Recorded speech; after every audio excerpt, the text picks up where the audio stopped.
If you live your life just acting constantly on the momentum of other people's expectations, of you wanting to be liked by these other people, you can run into a trap, and you set up a life that you didn't really want. You're fucked. You're trapped in this situation where you have a mortgage, you've got credit card bills, you got student loans you have to pay, you have a bunch of shit going on that you have to continue to feed. And all that, and especially if you have a family and you have to feed them, oh my goodness. Then you're fully locked in. You can't take any chances whatsoever. And oftentimes people make the mistake of getting stuck. And it is just a tactical mistake, just like it would be a mistake if you got stuck on a video game. Just like it would be a mistake if you followed a map incorrectly and you got stuck in the woods. Your life is certainly some sort of a journey. It's certainly some sort of a journey.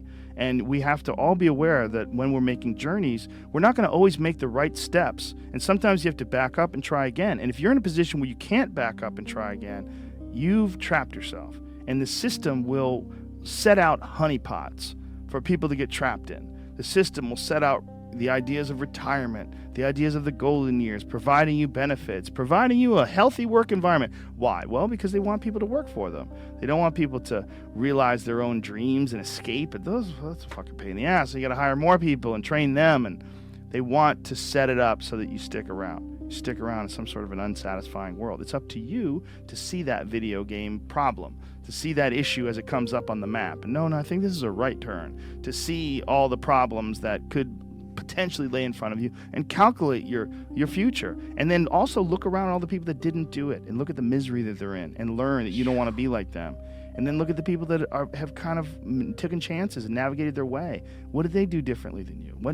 What objectivity do they have that maybe you lack? What insight into their own mistakes are they willing to delve into that you're not, that you step back and you go, I just don't want to look at myself that closely.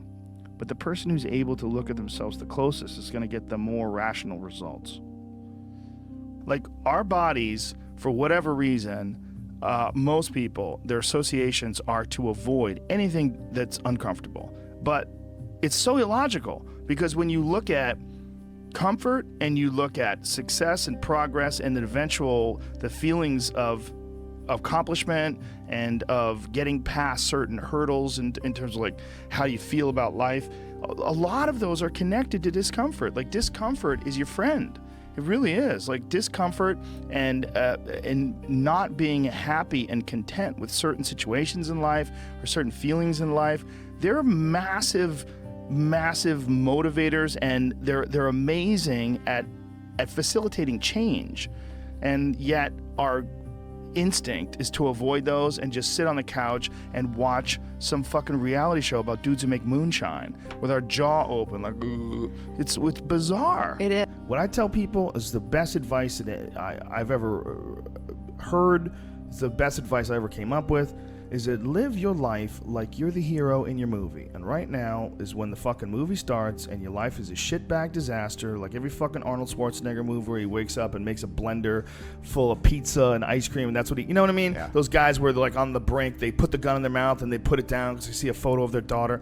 Pretend that's you. Pretend you are, right now, you're in the part of the movie that starts and it shows you as a fucking loser.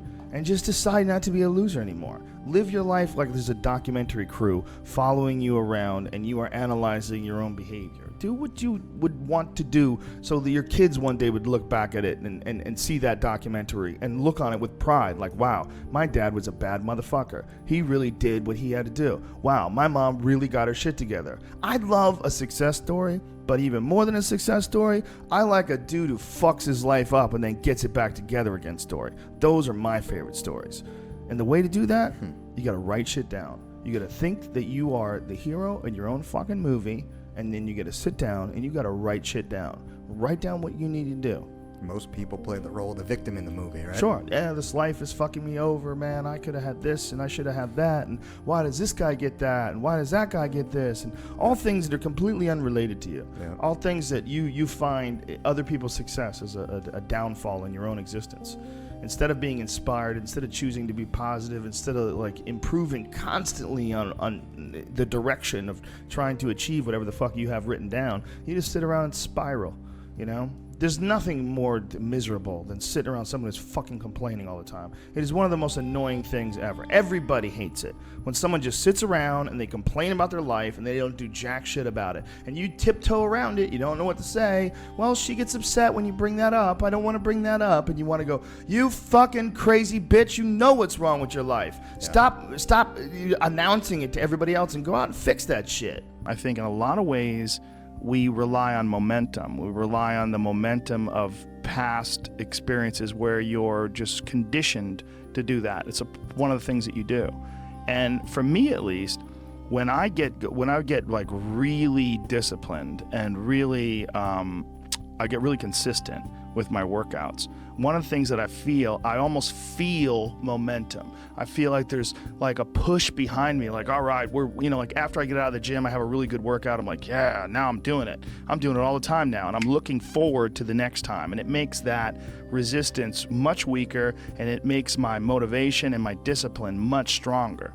I think a lot of it is based on just the consistency. It's one of the things that I talked about recently on the podcast. I said, like blowing something off, it's not just not good, like blowing off an exercise that you planned is not just bad for you physically, it's also bad mentally, because then that option is now available. The option to fuck off is available. And you did it before, and you're probably going to do it again, and you'll get mediocre results, not just in that aspect of your life, but maybe in all aspects of your life. Because I think that option to fuck off, when you embrace it, that is a pathway that you might choose when it comes to dealing with conflict in your personal life, dealing with business decisions, dealing with career decisions, like an uncomfortable decision that you might be faced with, where maybe you need to make a change as far as like what your pathway is in life, but you don't do it, and instead you fuck off. And that the inclination to fuck off, I think, that gathers momentum as well. The inclination to be disciplined, that comes with momentum too. And I think both things, like you take a path, like the path of the healthy person or the path of the fuck off, like both of them are available, and whichever path you embrace. Well, it's this fear of discomfort.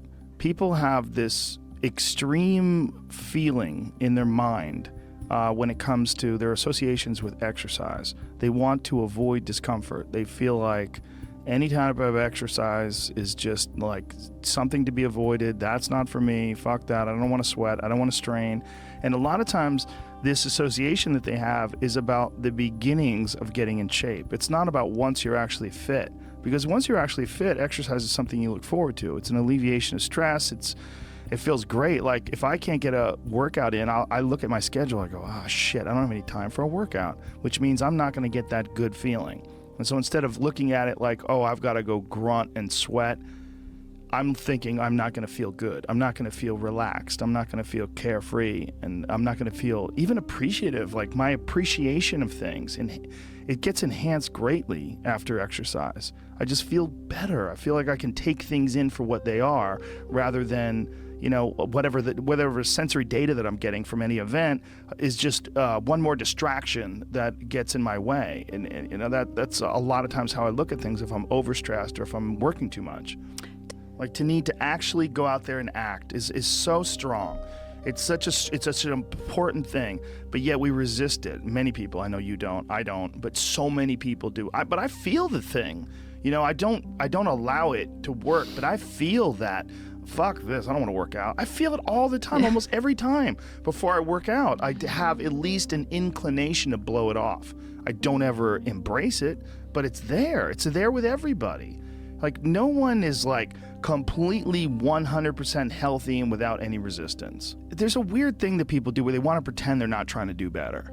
I'm fine. Everything's great. Like it's not. That's not true. You're putting out effort. It's a matter of you have a mindset or you have a connection in your brain with putting out more effort and connecting that to discomfort. And that connecting things to discomfort. Have you ever, Stephen Pressfield has a book called The War of Art. And his book is essentially mostly about the creative pursuit. And it's about resistance that people feel when you should write, or you should paint, or whatever you should sculpt, whatever these things are that you pursue. And that there's this thing that comes up that tries to keep you from doing that. this resistance. And he's like, this is a battle that you will fight for the rest of your life. But the key is to fight it, not to give in. Don't give in to that resistance, just to fight that resistance. And in doing so, every day you do so, you have won the battle for that day. And you will continue to fight that battle. And if you continue to fight that battle with that same mindset, you will win. And this is a guy that, like, up until the time he was 40 years old, he was basically a loser. He wasn't doing well. He was like a failed writer. And then he kind of just figured it out and got his shit together and then wrote books about it. And now he's like a really accomplished author, and it's an amazing story. And he's a really cool guy too. I had him on for a podcast. You know what's one of the most fucked up things that I've learned over time is that almost all, like, truly exceptional and mentally strong people have been through hell. It's very few that put themselves through hell when life is great. It's just not usually the case. Right. And to achieve the standards that you've achieved, to become the person that you are today, and to have the influence that you have, this global influence on people. Do you know how many people have laced up their shoes because they heard your voice? How many people have just moved into action and changed their life because they've heard you talk or seen you talk? There's a thing that happened, and it happened out of hell. And I don't think it ever happens without that. It's like you had to go through that in order to empower all these other people, in order to become who you are, and that as an example, and then your words as an example, and your describing of it, and then your description of your own shortcomings and failures that give people confidence that it's not like you're this superhuman person that is like a character in a book. Right. No, you're a real human being who has real insecurities and real failures in your past and real demons. And you figured out a way to harness that energy and just keep going forward. Yep. And not quit. Well, it's like the Pink Floyd line, living life of quiet desperation. I mean, that just terrifies Well, that's Thoreau's quote, that most men live lives of quiet desperation. It's one of my favorite quotes ever because it's true. And I've been that guy. Oh my God. You're just in this world where you just can't wait to just run away. And how do people get stuck there? How do you think they get stuck there? Bills. Bills, like financial bills? Mm-hmm. Right? Yeah. That's Bills and interesting. commitment. You have an apartment you have to pay for. You have a car you leased. You have a wife that you have to feed. You have a child you have to raise. You have your mortgage. You have your this. You have your that. And that's where it all comes from. Where do you think opportunity plays into that? Well, the opportunity takes place usually when you're young and you don't have any responsibility. That's when you have your options. Well, your options are severely limited the more you gather responsibilities. Like, if I had to, as a 51-year-old father of 3, married man, pays taxes, has a house and a mortgage and a business and all that jazz, if I had to quit everything now and struggle the way I struggled as a stand-up comedian, it would never work. But the only way I could be this person now is if I took that chance when I was 21, when I was dead broke and had my cars repossessed and all that stuff. That's the only way you ever get where you want to go. You have to take a path that's dangerous, and most people want to take the safe path.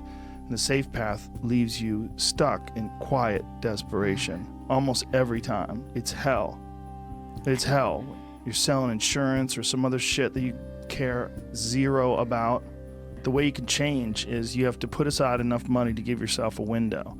And then you have to have a plan, and you have to spend all your waking hours outside of whatever shit job you do planning your escape. And you have to come to the realization very clearly that you fucked up and you got yourself stuck. So whatever you're doing, you have to do it like your life depends on it.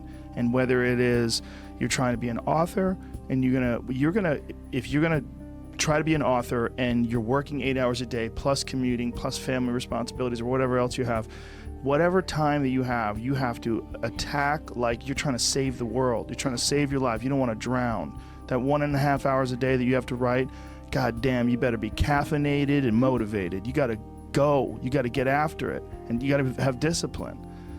Most people don't have those things. Most people don't understand what it's like to really go for something, and to know that the consequences of not doing that are horrific. If you can just write down a routine and force yourself to do it. In the beginning, you'll still be stressed out. It'll be hard to concentrate. You'll be like, fucking everything sucks. But if you just keep going, and when you get through the routine, you will literally experience during a 1-hour exercise routine the actual alleviation of stress. You will experience it. Yeah, melts away. It'll melt away. And then as long as you actually are rigidly, you gotta rigorously exercise. You gotta really get after it. But at the end of that thing, you're like, it's gonna be okay. Like, yeah, man, it's gonna be okay. Give me a hug. Everybody's all right. I love that. It's my favorite thing. The feeling of a post-workout bliss is just a beautiful bliss. It's like, just you have much fresher, cleaner perspective on things. You can tell yourself what to do. If you don't have money for a trainer, you don't even have to have fucking equipment. With bodyweight squats, sit-ups, chin-ups, push-ups, you can kick your fucking ass. You could give yourself a brutal full bodyweight workout. And you could find these for free on YouTube. There's a ton of them. There's a ton of these bodyweight workouts you could do. Just force yourself. Write it down. Monday, Wednesday, and Friday, I'm going to do 100 push-ups. I'm going to do 100 chin-ups. I'm going to do 100 sit-ups. Even if it takes me all fucking day. Even if I have to do 10 and 10 and 10 and keep going all day, just that's what you do. Do 10 push-ups, take a break for 20 minutes, do another 10. But get those 100 in. I think a lot of what happiness is a management issue, and decisions that you're making right now, like you could be in a shit state of mind right now, but you could make some decisions to adjust that, and over the next couple hours, you'll get to a much better place. And these constant management decisions, they waver in and out of your life on a daily basis. Like this idea that you could have a good mindset, and then all of a sudden you'll be happy. That's horseshit. Like it's like the tide. It comes in and it comes out. There's going to be days where you're just not feeling so good physically, and that's going to affect the way your happiness level is. It's never static. It's never exactly the same. True. And one of the big ones is eliminating interactions with people that are negative. That is gigantic. And because I've realized that I'm not really as independent as I used to like to think I was. I used to like to think that my thought process was independent and that I don't give a fuck what anybody thinks. That's nonsense. People say that because they absolutely care what people think and it bothers them. So they say, I don't give a fuck.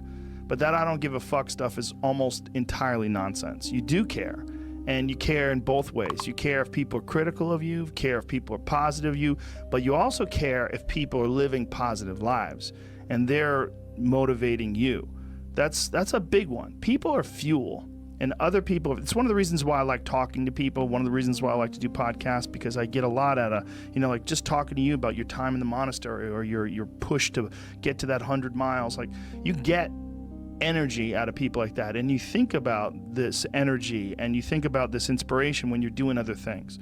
And it also sets in your mind that when you meet these exceptional people that move you, like what are the characters, what are the qualities that they have, what are the characteristics that they possess, and those things become significant and important to you. Whereas if you live around a bunch of people that are complaining and bitching about everything, and they see the negative in everything, and they're always whining, those people are the opposite of that. They're the opposite of inspiration, and they're mud. You're just like, what? It's like you're up to your ankles in mud. You try to trudge through life. It's difficult. You're not light. It's not pushing you. There's not a wind at your back. The wind's in your face, and it's rough, and over time I've learned that these people, you're not going to fix them. I used to want to fix them when I was young. I used to want to go, hey man, I see what you're doing. Like, dude, don't do that anymore. Listen, just do this and stop doing that and start doing this. And if you just work towards this, you could be successful. And then a week later, the guy's doing the same shit. You're like, okay, right. I'm wasting a significant amount of my energy on someone who doesn't want to waste any of their energy on themselves. And so managing the community and the tribe that you're in, making sure that you're a good member of that tribe, that you're doing your part, and there's a lot of cynicism in these days about inspiration and about motivation, because there's a lot of fake shit. You can go on Instagram and you see a million of these inspirational quote pages, and they're run by people that are probably depressed. You know, you see a lot of people that are, you know, talking about how to get ahead in life, but they're not really doing anything themselves. So there's a lot of cynicism involved in that. But there's also sincerity in it, and you can get, if you just look at it with a pure heart and a pure mind, you can get a lot of energy out of that. And when you're around happy, inspirational people that are successful, it makes you feel better and you get inspired. And if you act on that inspiration, your life will be more fulfilled. And it's not just inspirational in terms of financial success, but in terms of doing difficult things, whether it's running 100 miles, it doesn't pay you a goddamn thing other than the wealth of the knowledge that you can push yourself to such an extreme. Or anything else, whether it's someone who becomes really good at playing chess, or someone who's really good at martial arts, or whatever it is. There's a great feeling in these overcoming these difficult things, because life is never this just constant state of I'm at a 9 all day, and when I'm with my wife I hit 10. Yay! And I stay like that. That's not real. What's real is like you saying that you went to this monastery and felt all this angst about meditating and being alone and not having your phone and not having the input, but then when it comes out of it, then you have this reward. So you push through this, and you had these uncomfortable feelings, and you came out of those uncomfortable feelings with this newfound appreciation for time and this newfound respect for your own existence in your own space, and carving out 3 hours for yourself a day. That's where it all comes from. It all comes from life lessons, and the lessons are learned through struggle. And I think that there's a lot of people out there that think somehow or another you're going to get to some place where you're living in silk sheets and you're getting your toes done while someone's dropping grapes into your mouth. I don't want that. I've never wanted that. That guy's not going to be happy. He's going to be bored. An hour into the grapes, you're going to get those fucking grapes away from me. Stop painting my toes. What am I doing in this bed? I got to do something. I'm not stimulated. The human organism, the animal that we are, needs constant stimulation because it evolved trying to find food and escape enemies, and find shelter, escape nature, escape the elements, try to survive. And this is the great joy that you have in taking care of your children, that you can protect your children from the elements and the enemies and feed them. And it's also the great sadness that you see in losers. When I see a loser, I see some guy who's 43 years old, lives in his parents' basement, and he fucking hates the world. I'm like, that was a baby. Man, this is a baby that somebody just gave shitty nutrients to, whether it's nutrients in the forms of food or in the form of thoughts and ideas and examples. And this kid developed these horrible, self-defeating patterns of behavior that have led them to this point where they're this middle-aged person with no future and no idea of how to get out of this rut, and probably never will escape it, and might just wind up sucking on a gun. You know, I mean, this is the world that we live in today. And I think part of that world is because we have been fed this line of horseshit that you're supposed to seek comfort. And I don't think you are. I think you're supposed to seek lessons, and you're supposed to seek difficult tasks and accomplishments. And through those things, and through doing things that are hard to do, even if it's just a fucking 90-minute hot yoga class.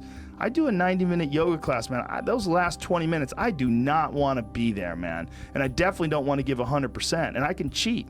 I can kind of half-ass it. I can. But if I don't, and I get through it, when that time is up and the lady says namaste and everybody gets up, I'm like, fuck, man, I made it. You know, I lost 15 pounds. My fucking yoga mat is drenched to the point where I could literally wring it out and fill a jug up with water. But through that struggle, I will now have a better day, and I better fucking do it again tomorrow, or do something else. Because if I just think, well, tomorrow I'm just gonna coast and eat Twinkies and watch TV. Oh, hello sadness, my old friend. Hello depression. Because when you're not doing anything, you feel like shit. And that's just a part of being a human being. And we can pretend that we're something other than what we really are. And we can pretend, nah, me, man, I'm just cool, just chilling, doing nothing. Bullshit. You're a fucking human. You're a human being. You evolved from the fucking hundreds of thousands of years of hunters and gatherers and people that were struggling. Those human reward systems are carved deeply into your DNA. And if you don't respect that, if you don't respect the mechanism of happiness and fulfillment and what you really need to do in order to feel satisfied in life, camaraderie, love, family, friendship, struggle, testing yourself, learning, all those things are imperative. They're all a giant part of being a person. Find something. Find a thing that you genuinely enjoy, because getting good at things you genuinely enjoy is extremely beneficial for young people, because it lets you know that, like, everybody thinks they're a loser. Every young person thinks they're a loser. At least a young person in the situation I was at.